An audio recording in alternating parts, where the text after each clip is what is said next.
Do Senhor Jesus Cristo, dizer que sejam bem-vindos mais uma vez à casa do nosso Pai e que Ele já estava aqui antes de você chegar e que quando você sair Ele vai continuar aqui. Só que o interessante também é que quando você sair, além dele continuar aqui, Ele vai contigo. E na hora que você deitar para dormir, Ele vai dormir junto com você. E na hora que você acordar, Ele também acorda junto com você. Podeis assentar. Fique à vontade, a casa é nossa.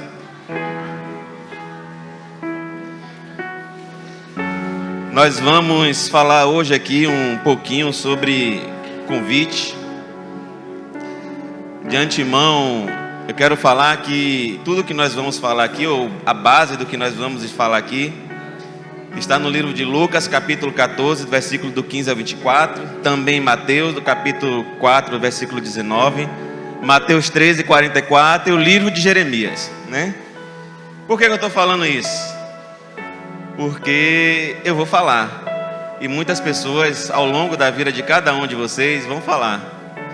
Só que a Bíblia descreve uma igreja denominada igreja de Bereia, ou a igreja bereana, onde as pessoas que estavam lá naquela igreja, tudo que alguém falava aqui na frente, ela checava na Bíblia para ver se era condizente, se era verdade.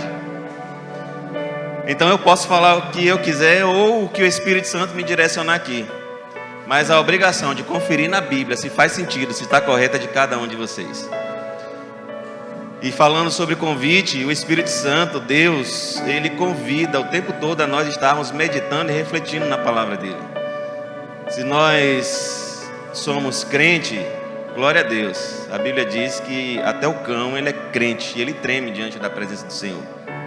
Se nós nos denominamos evangélicos, glória a Deus. Existe o evangelho segundo vários pontos de vista. Evangelho segundo o catecismo, evangelho segundo as religiões afros, evangelho segundo meio mundo de coisas. Evangelho segundo eu posso ter uma interpretação do evangelho. Mas cristão é algo completamente diferente. Cristão é aquele que segue a Cristo. Cristão é aquele que faz as obras que Cristo fez e ainda faz maiores do que ele fez. Cristão é aquele que se baseia a vida nas palavras da Bíblia, nas palavras do Senhor. Então, se nós nos denominarmos e assumirmos a identidade de cristão, nós vamos carregar esse livro dentro do nosso coração, e tudo que eu falar, ou tudo que alguém falar para mim e para você, jamais vai nos confundir, jamais vai nos enganar. É o primeiro convite dessa noite, a fundamentarmos a nossa vida na palavra de Deus, que alguns chamam de Bíblia. E Bíblia nada mais é que uma coleção de livros. Mas mais que uma coleção de livros, é a palavra de Deus. Amém? Então hoje nós vamos estar falando sobre convite. A nossa vida, ela é pautada, ela é determinada, ela é definida pelos convites que nós recebemos, pelos convites que nós aceitamos e pelos convites que nós recusamos. Quem está aqui hoje porque recebeu, não hoje, mas algum dia, um convite para visitar a igreja? Levante a mão. E esses outros que não levantaram a mão, estão aqui por quê? Estava passando assim, e aí olhou para a igreja, viu uma porta aberta, e deu vontade de entrar. Eu posso afirmar que se você ia passando em frente a uma igreja e olhou e deu vontade de entrar, foi porque o Espírito Santo de Deus te fez um convite naquele momento, direto ao seu coração. Porque o Espírito Santo, ele está onde ninguém está. No momento mais desolador de sua vida, no momento mais solitário da sua vida, ou da minha, ou da vida de qualquer um, no momento de maior dor, no momento de maior angústia, no momento em que o mundo abriu o chão e entrou e ficou você sozinho, com um oceano te afogando. Nesse momento, o Espírito Santo está lá com você. E ele está te fazendo um convite. Como o reggae diz, ou como a música diz, ele está lá, batendo a porta e te convidando a abrir. E a aceitar ou não esse convite é que vai fazer uma diferença. Aceitar ou não esse convite é que vai determinar o amanhã. É o que vai determinar as próximas horas. É o que vai determinar se você vai estar saindo, se você vai estar chegando. É o que vai determinar se pela manhã suas lágrimas vão ser enxugadas e você vai acordar com um sorriso e você vai entender o propósito, ou se você vai nem ter vontade de levantar e vai estender esse choro aí pelo dia, pela noite, pelo outro dia e pela vida inteira. O interessante é que a gente já nasce chorando, né? É o normal. Assim me ensinaram. Que disse que quando a gente nasce, se não chorar, leva um tapa para chorar. Então tem que nascer chorando. Mas a Bíblia diz que pela manhã há de ter um sorriso na minha vida e na sua vida. A aflição, ela vem primeiro. A luta, ela vem primeiro. O desafio, ele vem primeiro. Um certo dia, havia um casal em um determinado lugar. E esse casal, ele tinha tudo que eles precisavam, né? Eles não sentiam falta de nada. Tinha uma saúde perfeita, tinha domínio sobre as coisas, tinha recursos ilimitados, tinha liberdade e tinha uma intimidade com o Pai. Perfeito, ótimo. As pessoas costumam dizer que a gente só dá valor ao que é bom quando conhece o que é ruim. Mas uma tendência natural do ser humano é achar que as coisas nunca estão boas. E aquele casal recebeu um convite. Ouviu uma voz. A Bíblia diz que essa voz estava disfarçada através de um animal. Mas foi um convite a fazer algo. E primeiramente a mulher, ela aceitou esse convite.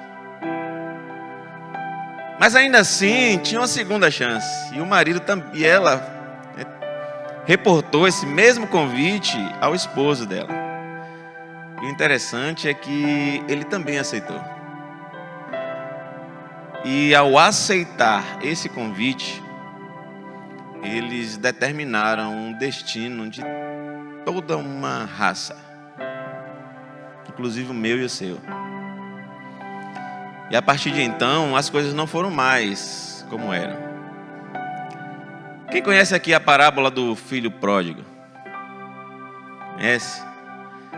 Aquele filho que achou que estava ruim na casa do pai e pegou a herança dele e saiu para viver a vida como ele achava que deveria ser.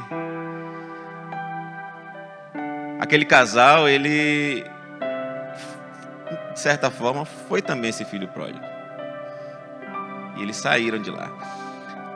O interessante é que na parábola do filho pródigo, o filho, ele estava na presença do pai e ele se afastou e ele conhecia o pai. Ele conhecia o endereço do pai. Ele já esteve com o pai. Ele sabia onde era a casa, ele sabia os recursos, ele sabia a forma do pai agir, ele tinha intimidade com o pai. E na hora certa, na hora que o Espírito Santo convidou ele a retornar, ele voltou. Mas no primeiro caso, no caso do casal, eles também sabiam. E eles saíram, e eles deixaram a presença do pai, a casa do pai, e foram para uma terra. Só que esse casal, ele gerou filhos e filhas. E esses filhos e essas filhas não nasceram na casa do pai. Nasceram em uma terra em que esse casal estava habitando naquele determinado momento.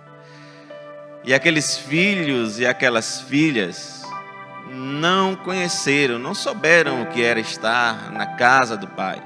Não souberam de fato o que era ter toda a provisão, todos os recursos ilimitados. Eles não souberam o que era andar e conversar com Deus todos os dias e, além de falar, ouvir a voz de Deus. Eles não sabiam o que é ter um corpo ilimitado em que não sofre as consequências do desgaste natural da vida, do cansaço, da doença, da dor, do medo, da preocupação, da angústia, da depressão. Eles não sabiam o que era ter um corpo que não sofria os efeitos da droga, do álcool, do cigarro, da maconha, seja lá o que for. E esses filhos, eles geraram filhos, que geraram filhos e que geraram filhos, e que chegou a mim e a você.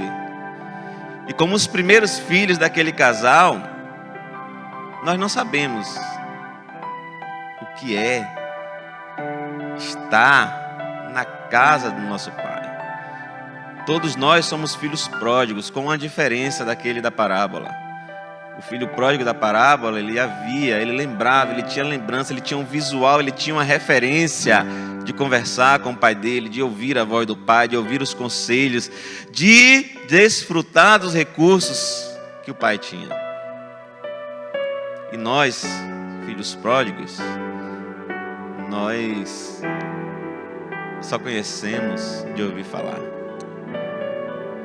Mas a Bíblia diz, o nosso Senhor Jesus Cristo, Ele diz: bem-aventurado aqueles que não viveram, não ouviram, não presenciaram, mas que creem.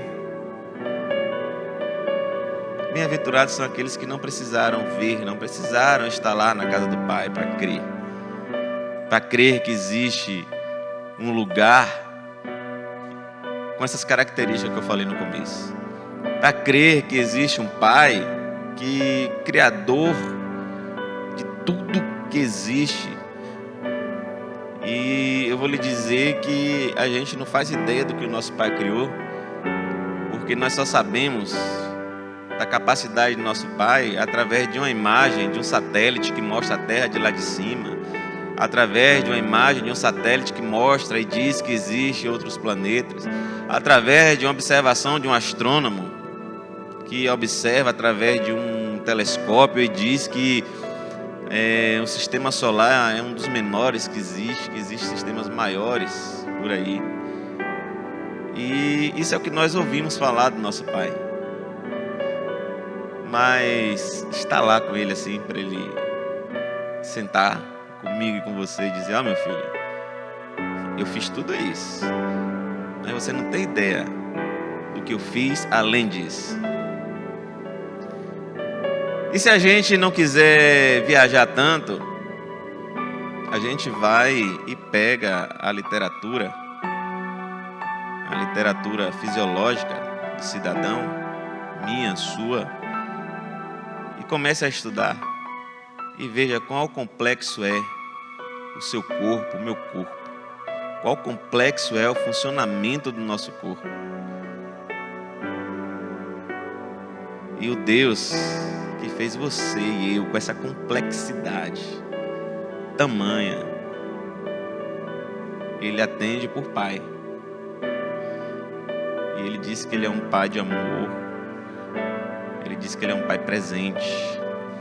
Ele diz que Ele é um Pai que Ele está tão perto que quando você estende a sua mão, toca na mão dele. Mas o fato dele estender a mão e tocar, o fato de nós podermos estender a mão e tocar nele, para ele ainda não foi o suficiente. Ele queria algo mais íntimo ainda. E ele se fez homem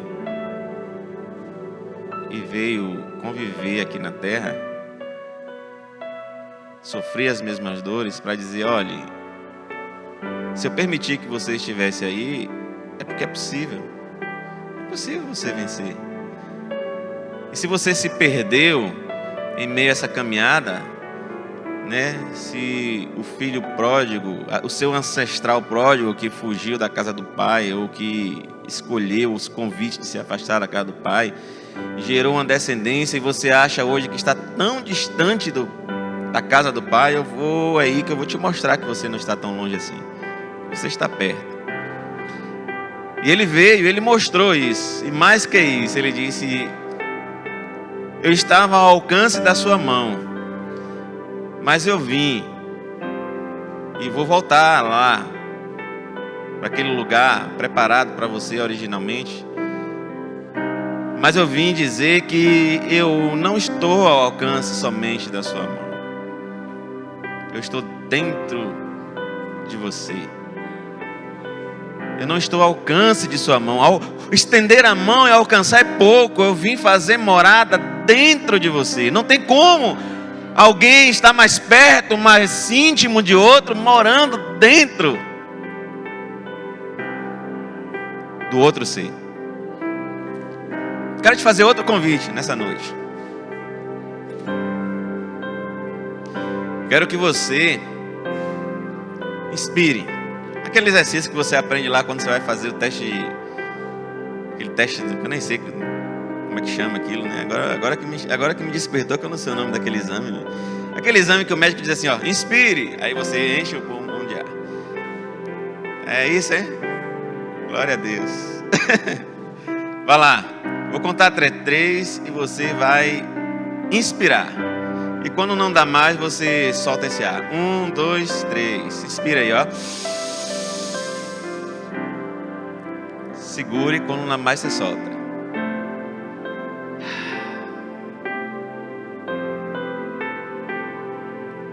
O que isso significa? Significa que quando você convida ou decide colocar algo dentro de você, algo tem que sair. Quando você convidar, quando o Espírito Santo que bate a porta do seu coração e você abrir e ele entrar, mas entrar assim, como esse ar entrou, de verdade, muita coisa vai ter que sair, meu irmão. Muita coisa vai ter que sair. Deus permitiu que... Quem gosta de física? Eu comecei gostando mesmo, mas confesso que de meio pro final eu desisti de gostar. Eu gostava muito, ainda gosto, mas eu acho que meu chamado não foi para física, por isso que eu abandonei um pouquinho. Mas na lei da física há um princípio que diz o seguinte, que 2 corpos, eles não podem ocupar o mesmo lugar no espaço. Onde um corpo chega, outro tem que ceder espaço para ele. E existe uma outra lei também que diz que tudo se transforma, né? Nada é novo, tudo é matéria transformada.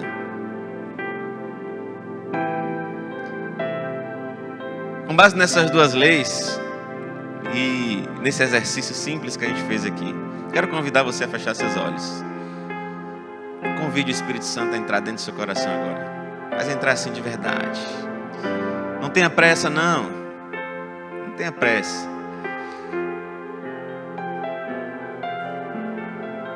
Oh, Santo Espírito, Tu é lindo, Senhor. Tu é educado, Tu é gentil. Tu és manso. A Tua igreja, meu Pai. Aquela igreja que o Senhor sabia que estaria reunida aqui nessa noite. E preparou esse momento especial. Preparou essa palavra especial. Mas não porque hoje especificamente seja um dia especial. É simplesmente porque todos os dias eles são especiais. E todas as palavras vindas do Senhor, elas são especiais. Seja dita por mim, seja dita por aquele sem teto, que mora lá no meio da rua, que não tem uma água para tomar banho, nem uma roupa para vestir, nem um alimento para comer. Mas a palavra que ele diz, ainda que seja dita do Senhor, ela é mais limpa, ela é mais pura e ela é tão especial quanto aquela que são ditas nos sinuosos templos, que se chamam de evangélicos, onde o pastor está lá com o melhor terno do shopping, ou talvez do país, onde o carro que ele guarda na garagem é o carro último modelo importado. E a Bíblia dele é uma Bíblia que eu nem sei como referência de Bíblia boa. É a palavra do Senhor, ela é a mesma. E é a mesma que está sendo dita aqui nessa noite. Santo Espírito, nós estamos convidando ao Senhor. Estamos abrindo a porta do nosso coração. E estamos inspirando o ar do Espírito Santo. Estamos inspirando o Espírito Santo. Estamos colocando o Espírito Santo dentro do nosso coração. Entra, Senhor. Entra, Santo Espírito. Entra dentro do nosso coração. E vai enchendo nessa noite cada um aqui, Deus. Vai enchendo cada um. Vai enchendo, Senhor. Enchendo o coração, enchendo o olhar, enchendo o ouvido, enchendo as narinas, enchendo o cérebro, o raciocínio, enchendo da ponta do cabelo, a unha do pé. Vai enchendo, Senhor. Vai enchendo cada um. Vai nos enchendo, Senhor, de forma que aquilo que não te louva, aquilo que não te agrada, aquilo que é dor, que é angústia, aquilo que é herança maligna, aquilo que é um presente de Satanás, que foi um presente de Satanás, aquilo que nos fez chorar, aquilo que nos causou dor, vai saindo nessa noite. Aquele pecado, ele vai saindo nessa noite, porque dois corpos não ocupam o mesmo lugar no espaço, e onde o Espírito Santo do Senhor entra, as trevas têm que sair. Onde o Espírito Santo do Senhor entra, o mal tem que sair. Onde o Espírito entra, a dor tem que sair. Onde o Espírito Santo entra, a enfermidade tem que sair. A tua palavra diz, Senhor, que quando o Senhor veio, morreu na cruz do Calvário e ressuscitou por mim, por cada um que está aqui, por cada ser humano. A tua palavra diz que na cruz do Calvário o Senhor nos trouxe vida, nos trouxe uma vida abundante, o Senhor nos trouxe saúde, o Senhor nos trouxe paz. O Senhor foi para que viesse um Consolador, e esse Consolador habitaria dentro de nós. E o Consolador é aquele que consola através das palavras de vida, através das palavras de esperança, através do sentimento, através do renovo. O Consolador é aquele que nos coloca de novo em contato com o Pai, da mesma forma que Adão e Eva conversavam com o Senhor de forma íntima, e eles ouviam a tua voz, e eles caminhavam contigo, e eles desfrutavam do teu reino, da tua presença, do teu poder. O Espírito Santo novamente nos coloca diante de ti, Senhor. E o tempo, até novamente estarmos naquela terra, naquele local, seja onde for, seja o nome que as pessoas queiram dar, mas o lugar onde o Senhor está, onde há intimidade, onde há presença, onde há poder, onde há vida abundante, falta pouco, é curto, e nós estamos nesse caminho, Senhor. Mas novamente, Senhor, as vozes, os convites, eles querem nos tirar desse roteiro, Deus. Eles querem nos tirar da tua presença, Senhor.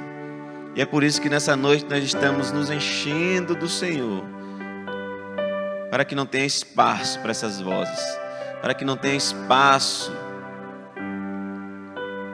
para os convites de Satanás, para os convites do mundo, para que não tenha espaço para a morte, para que não tenha espaço para a treva, Senhor. Então nos enche nessa noite, Senhor. Nos enche, Espírito, nos enche de forma transbordante, Senhor. Nos enche de forma que, como a tua palavra diz, como o Senhor Jesus e o Pai é um, nós, todos nós, sejamos um em Ti, meu Pai. E quando nós formos um em Ti, nós vamos enxergar com os Teus olhos, meu Pai. Nós vamos ouvir com os Teus ouvidos, Senhor. Nós vamos falar com a tua boca, Senhor. Nós vamos mover com os teus pés e nós vamos agir com as tuas mãos, Senhor. E nesse momento nada será impossível para nós, meu Pai, porque nada é impossível para ti, Senhor. E se nós entendermos o que é ser cristão, nós vamos entender o que está sendo dito aqui nessa noite, e a partir de então, nossa vida jamais será a mesma, Senhor. Os valores, nossos valores jamais serão os mesmos, Senhor. Porque nós viveremos e andaremos por fé, e nós entenderemos que nós somos uma geração bem-aventurada, porque nós não vimos, nós não estivemos diante de Ti, mas nós cremos. E a Tua palavra diz que aquele que não viu, mas que crê, esse é bem-aventurado, Senhor. Esse é feliz. Pai, nós oramos a Ti, convidamos a Ti, clamamos a Ti em nome de Jesus, meu Pai. Enche e ocupa cada espaço da nossa vida, meu Pai. Cada espaço do nosso corpo, de forma que nenhuma das nossas necessidades, meu Pai, sejam maiores que a Tua presença em nossa vida. Porque se nenhuma das nossas necessidades forem maiores que a tua presença na nossa vida, nós vamos estar deixando o Senhor por qualquer que seja outra coisa, meu Pai. Por mais que o nosso corpo, por mais que a nossa mente, por mais que o nosso coração deseje, o nosso desejo, ele não vai ser maior do que o Senhor. Não pode e jamais será. Amém? Vocês podem aplaudir ao Senhor?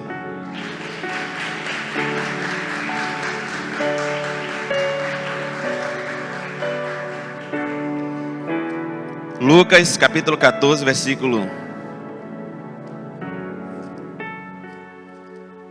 15.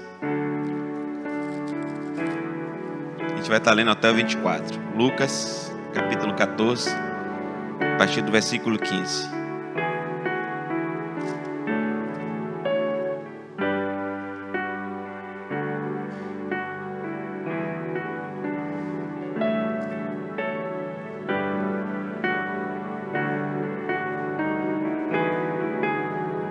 Posso ler? Glória a Deus. Diz assim: E, ouvindo isso, um dos que estavam com ele à mesa disse-lhe: Bem-aventurado o que comer pão do reino de Deus. Porém, ele lhe disse: Um certo homem fez uma grande ceia e convidou a muitos. E à hora da ceia, mandou o seu servo dizer aos convidados: Vindes, que já está tudo preparado. Já está tudo preparado. Desde lá já é Adão e Eva, meu irmão. E todos a uma começaram a escusar-se. Disse-lhe o primeiro: Comprei um campo e preciso ir vê-lo. Rogo-te que hajas por escusado. E outro disse: Comprei 5 juntas de boi e vou experimentá-los. Rogo-te que me haja por escusado. E outro disse: Casei e portanto não posso ir. E voltando aquele servo anunciou essas coisas ao seu senhor. Então o pai de família, indignado, disse ao servo: Sai depressa pelas ruas e bairros da cidade e traze aqui os pobres e os aleijados e os mancos e os cegos. E disse o servo: Senhor, feito está como mandaste, e ainda há lugar. Depois a gente continua. O Senhor, ele preparou aquele banquete. Esse Senhor preparou uma mesa, preparou uma festa, preparou um evento, o que havia de melhor. E aí, por uma tendência natural do ser humano, ele privilegiou os amigos, ele privilegiou os conhecidos, ele privilegiou os mais íntimos, e ele mandou esse convite para essas pessoas. E ele fez aquilo com tanto amor, preparou e mandou o convite, ficou na expectativa de que as pessoas que ele gostava chegariam e eles desfrutariam daquilo. O problema foi que na cabeça de quem recebeu o convite havia coisas mais importantes para serem feitas.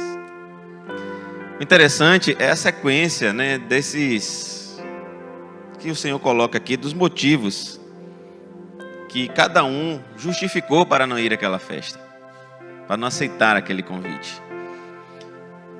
E um fala das propriedades, da propriedade que ele adquiriu. E eu entendo que propriedade, aqui, o Senhor fala daquelas pessoas que estão colocando os seus recursos, os seus valores, as suas propriedades, sim, para não estar na presença de Deus. Que acha mais importante cuidar dos negócios, cuidar da conta, cuidar da fazenda, cuidar do trabalho, gente.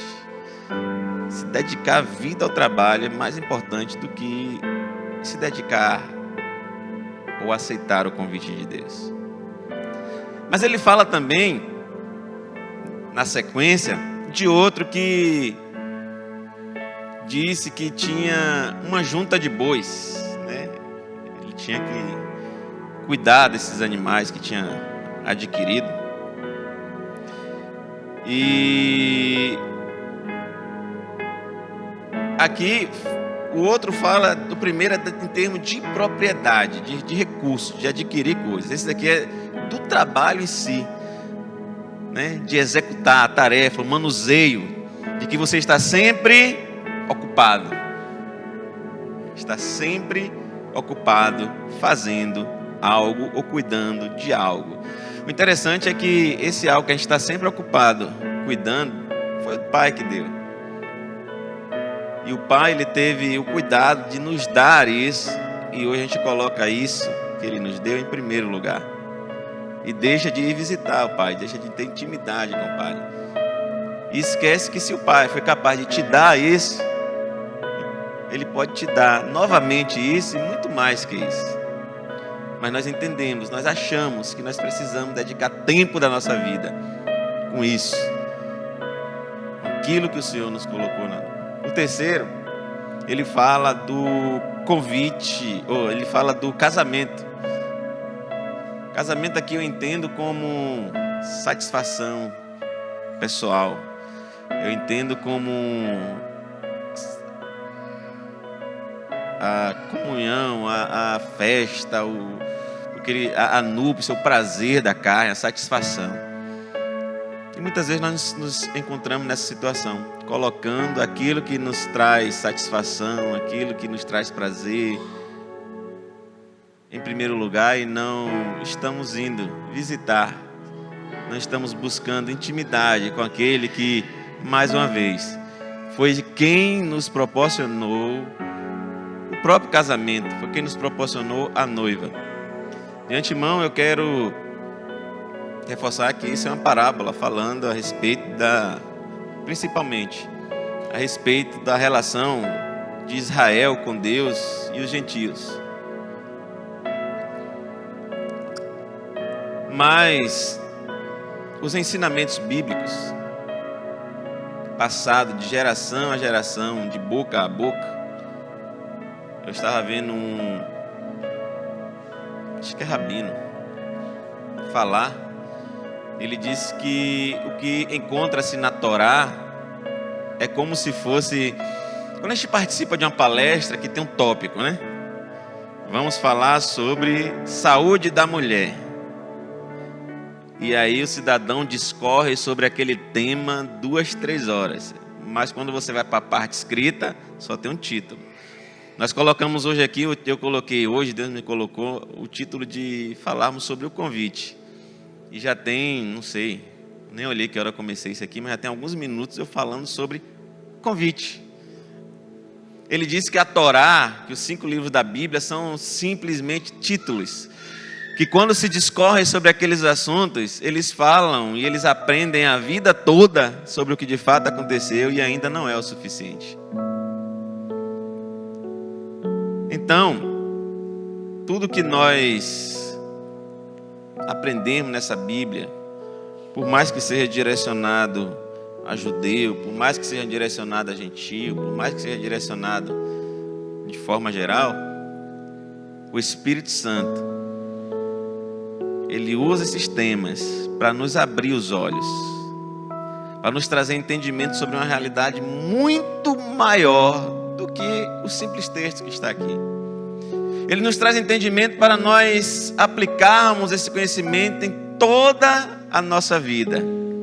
E ainda assim, nós não teremos tempo suficiente para viver as benéfices e os ensinamentos do nosso Pai. É por isso que a palavra do Senhor diz: medita, né, na palavra dele, medita na Bíblia, medita nos ensinamentos, de dia e de noite. Porque talvez assim a gente conheça um pouco do nosso Pai. Talvez assim a gente conheça um pouco do Pai que nós temos. E é incrível como tem algumas pessoas que dizem que já conhecem o Pai. nós não vamos conhecer o nosso Pai em toda a plenitude enquanto nós não estivermos com Ele. Nós não vamos saber o que Deus preparou de fato para mim e para você enquanto nós de fato não estivermos com Ele. E tudo isso que a gente vive aqui, como Paulo diz, é uma sombra do que Ele tem realmente preparado para nós. E todos esses males que nós enfrentamos no nosso dia a dia, são meras distrações, são meros convites para nós sairmos do caminho, da direção e não desfrutarmos o que Ele tem de fato preparado para nós. Tudo que Adão e Eva tinham, tudo que eles tinham, foi tirado, digamos assim, deles por conta de um convite, por conta de que eles perderam o foco daquilo que realmente importava. E um outro convite que eu quero te fazer nessa noite é te perguntar: onde está o teu foco? Onde está o foco da sua vida? Onde está o foco do seu tempo? Onde está o foco das tuas palavras, das nossas palavras?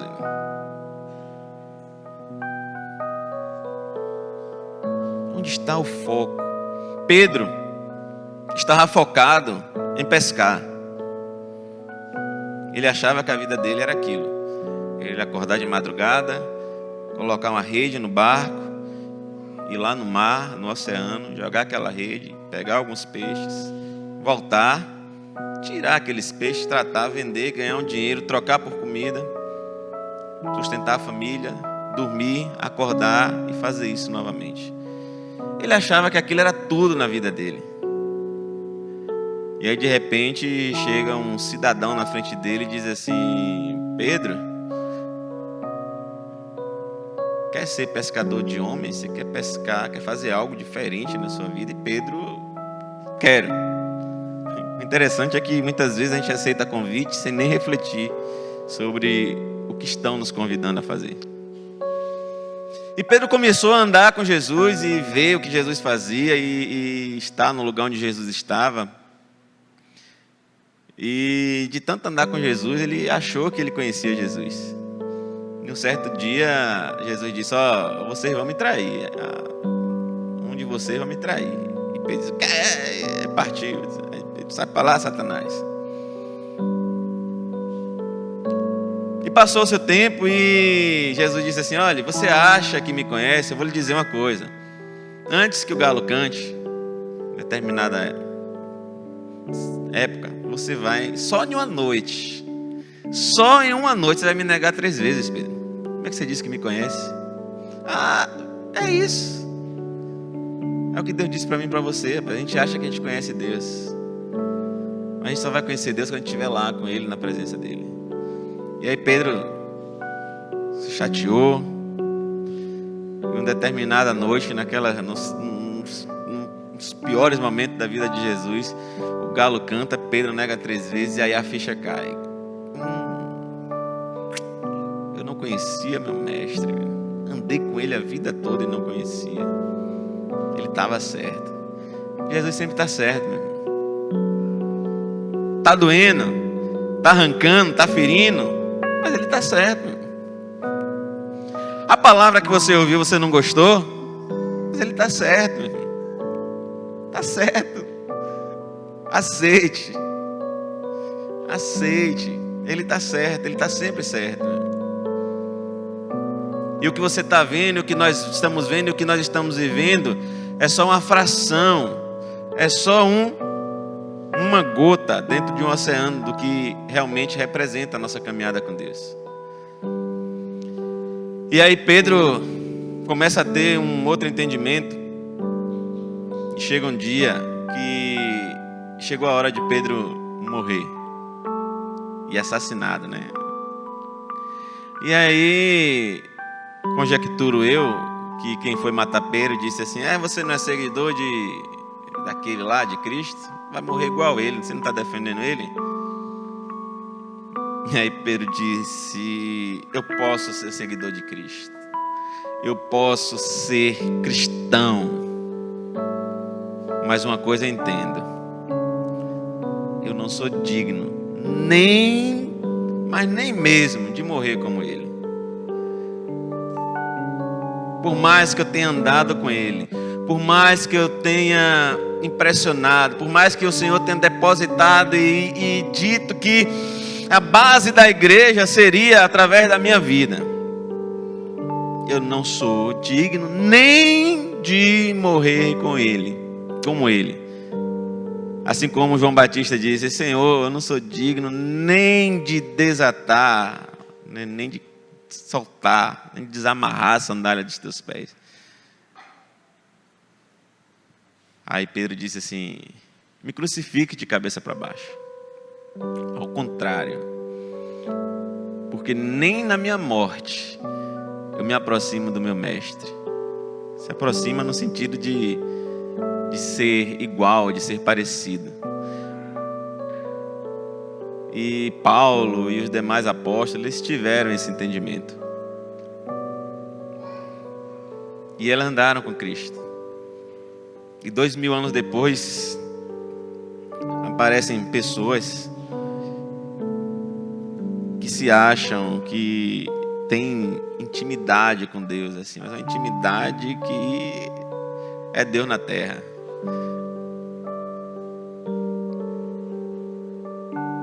E esquece do ensinamento de Jesus Cristo.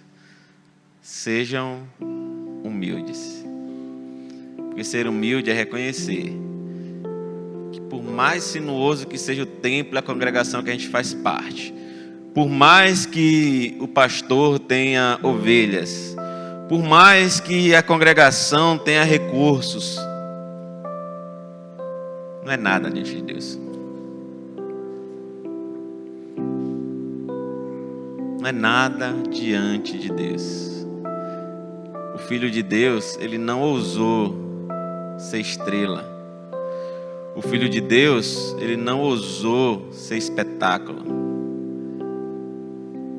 No dia da morte dele, foi preciso que alguém chegasse e beijasse para dizer quem era o Jesus, de tão igual que ele era com aqueles que estavam com ele. Ele era tão simples, tão humilde, que não havia diferença. Quem não conhecia não sabia quem era o mestre e quem era o discípulo. Não era a roupa que fazia Jesus diferente. Não era o título que fazia Jesus diferente. Não era o paletó, não era o terno, não era luz, lâmpada, carro. Não era seguidores no YouTube que fazia, ou que pode fazer alguém íntimo de Deus, alguém próximo de Deus. Não é. Os nossos valores, eles estão fundamentados nos princípios errados. Aquele que quer ser grande, seja pequeno.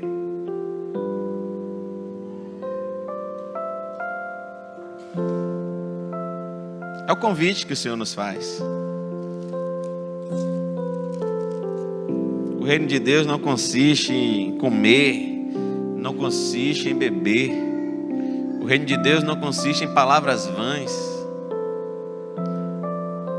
E glória a Deus, Jesus, 7. Mas vamos lá. Essa parábola, isso que eu estou falando aqui dos pescadores está lá em Mateus 4,19. Vocês podem dar uma lida lá, checar. Enquanto isso, eu vou ler Mateus 13:44. Mateus 13:44.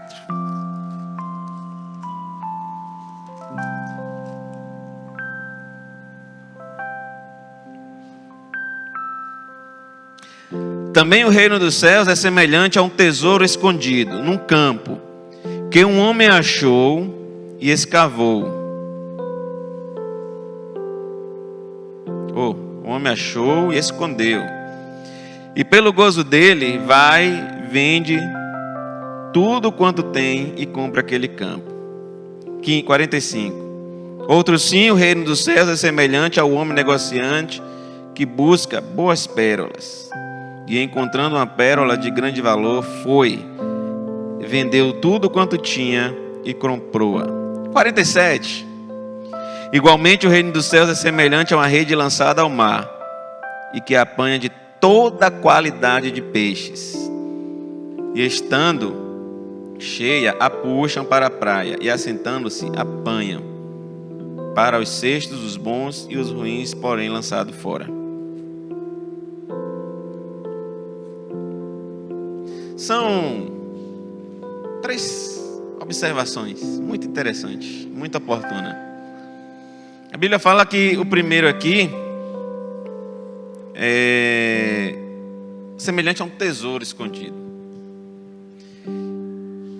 E esse tesouro, ele não era de conhecimento do dono da terra. A Bíblia fala que o cidadão andando na terra, ele encontrou um tesouro.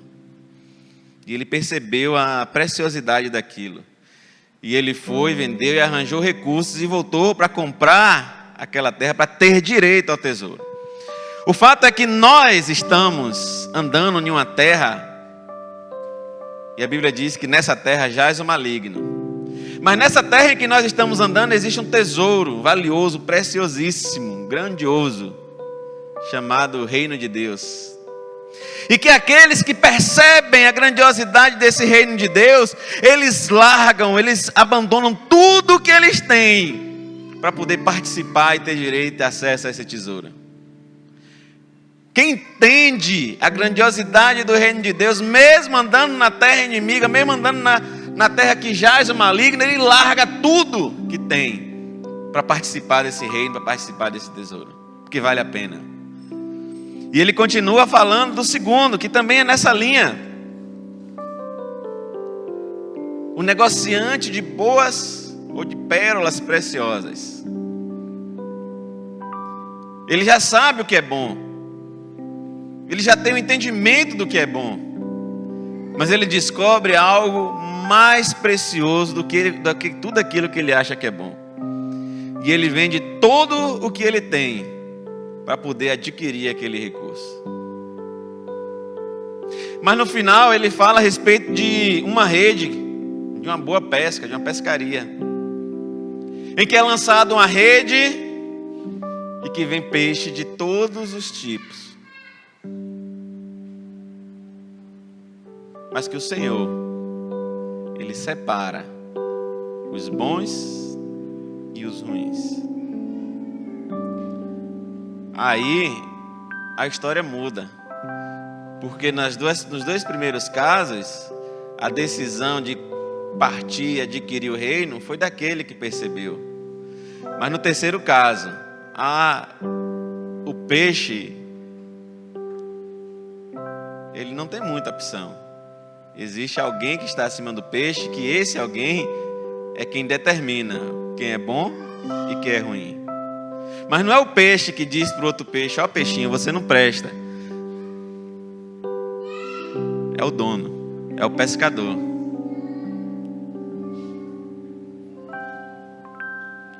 É o pescador, meu irmão, que diz o seu valor. É o pescador que diz quanto você vale. É o pescador que diz que se você é peixe bom ou se você é peixe ruim. Não deixe que ninguém diga isso para você. Seja assim, o do tesouro, que vende tudo que tem para estar junto com o pescador. Que vende todas as suas propriedades para adquirir a pérola preciosa, a pedra preciosa. Seja aquele que quer estar junto com o Pai. E deixa o resto com Deus, meu irmão. Aí voltando lá para finalizar, para aquela parábola que nós começamos a ler de Lucas 14, 15. Agora a gente fecha. A gente começou a ler Lucas 14, 15 e lemos até o 22. E o 22 ele termina esse parágrafo dizendo assim: e disse o servo: será, Senhor, feito está como mandaste, e ainda há lugar. Ainda há lugar para mim, meu irmão. Ainda há lugar para você, ainda há lugar para você que está aí assistindo, ainda há lugar para os nossos filhos, ainda há lugar para os nossos netos, ainda há lugar para a descendência, ainda há lugar, meu irmão, ainda há lugar. A mesa está posta, o convite está feito e ainda há lugar. E o dono da festa disse assim: ainda tem lugar? Opa, saiu. Ainda há lugar? 23. E disse o Senhor ao servo: sai pelos caminhos e atalhos, e força-os a entrar, para que a minha casa se encha. Porque eu vos digo que nenhum daqueles varões que foram convidados provará da minha ceia. Não basta ser convidado, meu irmão, tem que aceitar o convite. O convite, ele é feito a todos, mas só desfruta do banquete quem aceita o convite. A rede da pesca, ela pega todos os peixes, mas nem todos os peixes vai para a casa do pescador, meu irmão.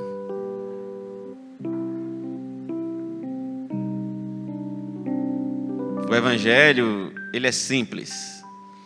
O evangelho, ele é direto. E o evangelho, ele é real na minha e na sua vida.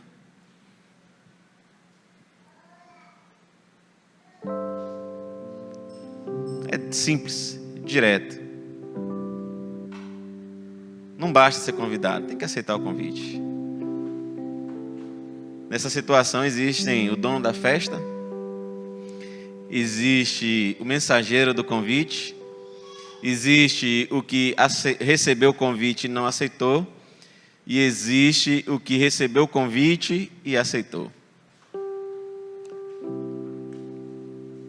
Quem é você e quem sou eu nessa história? Você é quem nessa história? Tem algumas pessoas que se acham o dono da festa. Tem homens aí que, porque interpretam, lê a Bíblia, porque tem seguidores, porque influenciam, porque falam palavras bonitas, porque se dizem profetas do Senhor, eles se acham dono da festa. E eles se acham no direito de querer convidar, ou não, e dizer quem vem para a festa ou quem não vem. Mas eu quero lhe dizer que o dono da festa só é um, é Deus. Agora eu e você, nós podemos ser o mensageiro, aquele que faz o convite, e nós podemos ser e devemos ser aquele que aceita o convite. Mas nós podemos ser também, e não devemos ser, aquele que não aceita o convite. E se você já aceitou o convite, se você já está participando da festa, só resta uma opção agora: você ser aquele que faz o convite. Só tem 3 opções. Ou melhor, tem 4, né? O dono da festa, o que faz o convite, o que aceita o convite e o que recusa o convite. Eu lhe digo que você não é o dono da festa, meu. Então sobraram 3. Eu acredito que se você está aqui, você já aceitou o convite. Então sobraram 2. Se você aceitou o convite, você não recusou o convite. Então agora nós só temos uma opção: levar esse convite para mais pessoas. Como? Aí agora você vai perguntar ao Espírito Santo que está dentro de você. Não é por força nem por violência, isso eu sei. Eu sei também que é a tempo e a fora de tempo. Isso eu também sei. Mas a Bíblia diz que uns são profetas, que outros são mestres, que outros são evangelistas, mas que cada um buscasse com zelo o seu dom diante de Deus. Se é cada um que busca, não sou eu que vou dizer quem você é, meu. Tem alguém que vai dizer para você. Essa Bíblia diz que ide, pregai o evangelho a toda criatura. Faça o convite a todos, da sua forma, do seu jeito, no seu tempo. E aqueles que aceitarem, cearão com o Pai e cearão comigo, e cearão com vocês. E aqueles que não aceitarem, o dono da pescaria vai separar quem é peixe útil e quem é peixe inútil. Amém? Foi simples, fui direto, fui objetivo. Tem alguma dúvida? Feche os olhos, se coloque de pé.